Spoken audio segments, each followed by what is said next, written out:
In the small and forgotten village of Eldergrove, a dark legend hung like a thick fog, enveloping the townsfolk in an atmosphere of terror and despair. The story of the shadow of fear was whispered in hushed tones on dark nights, when the full moon illuminated the deserted streets, and hearts pulsed with the dread of the unknown. The elders warned that on such nights, sinister figures would emerge from the shadows, reflecting the deepest fears of each inhabitant. Those who crossed the path of these entities were consumed by an unrelenting darkness, forced to confront unimaginable horrors. Clara, a young girl who grew up in Eldergrove, was fed these macabre tales since childhood. From an early age, she learned to fear the darkness that surrounded her and the shadows that projected on the walls of her home. The oppressive atmosphere of the village enveloped her, and her nights were filled with nightmares of distorted figures pursuing her. However, as she reached her teenage years, a rebellious fire began to burn within her. Clara could not continue living under the shadow of fear. She would become the hunter of her own shadows. On the eve of her 18th birthday, Clara decided it was time to confront the shadow of fear. Armed with an old lantern from her grandfather and a hunting knife passed down through her family, she left her home, feeling the weight of the night like a cold mantle upon her shoulders. The townsfolk's gazes followed her, filled with dread and disbelief, but Clara was determined. She headed to the central square, where shadows danced with a life of their own, seemingly whispering her name. Upon arriving at the square, a heavy silence enveloped the place, only broken by the echo of her footsteps. The shadows around her writhed, almost as if they awaited her arrival. Clara lit the lantern, and the light cut through the darkness, but as it spread, the shadows began to stir. "Come, face me!" Clara shouted, challenging the terror that surrounded her. Her voice echoed off the cold walls of the village, but there was no response. The tension escalated until, suddenly, figures began to emerge from the darkness, slowly taking shape.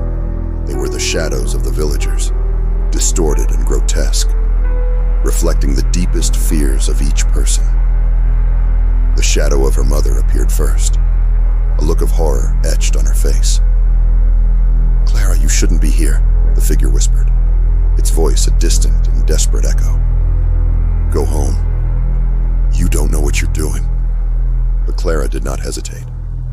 She remembered the times she felt insignificant, dismissed by her own family. "I am not you," she shouted, stepping toward the shadow. "I am not a reflection of your fear."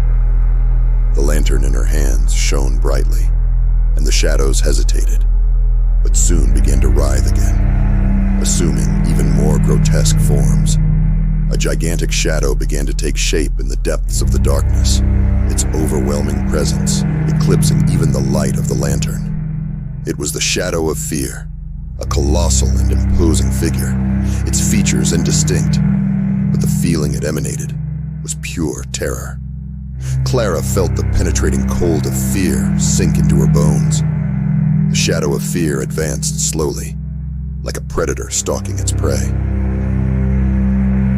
"Do you really think you can face me?" it growled, its voice echoing like thunder, reverberating through the square and causing the ground to tremble. Clara took a step back, but her determination grew. She remembered the stories she had heard about shared fears and how facing them could lead to defeat. "I am not afraid of you," she challenged, raising the lantern. With every word, the light grew, and the shadows began to writhe frantically, as if engaged in a macabre dance of dread. "I am strong, I am capable, and I will not let you control me."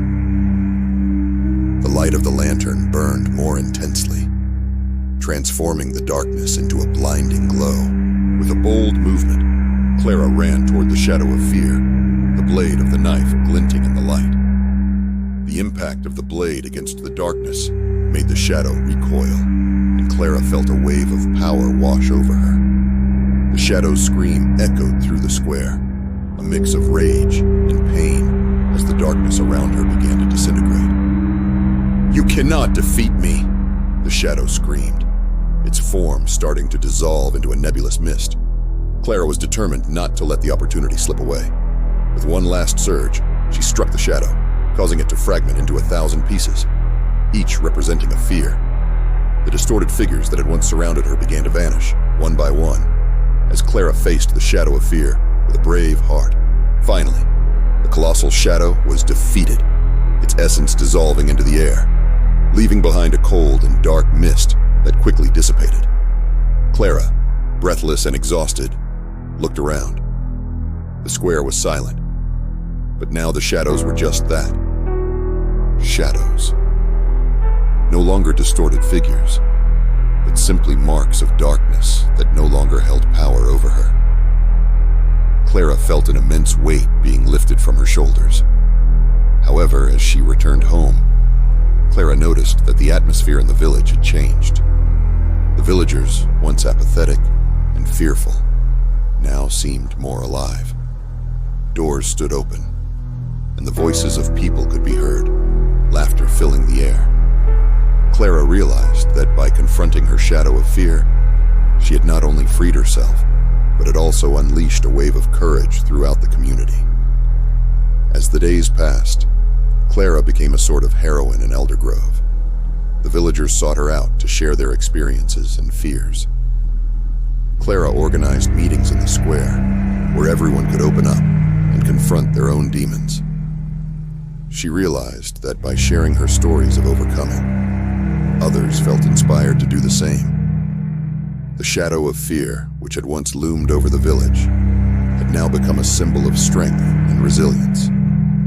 Yet, on nights of the full moon, Clara still felt a chill run down her spine. Even though the shadow of fear had been defeated, she knew that fear would never completely disappear.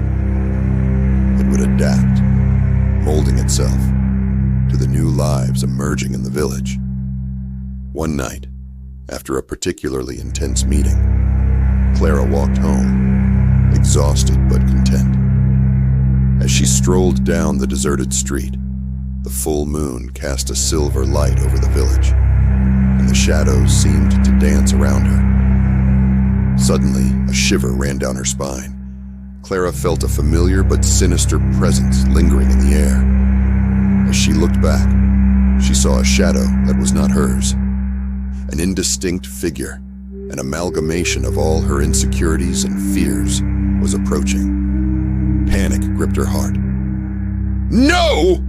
she screamed, trying to fend off the shadow with the lantern. But the light seemed to have no effect this time. The figure continued to approach, its contours defining themselves, revealing the faces of people she knew. They were the faces of her friends, family, and villagers, all distorted and macabre, reflecting the fears she had helped confront, but which had never completely vanished. "Clara," the shadow of fear whispered, with a voice that was an echo of all her insecurities.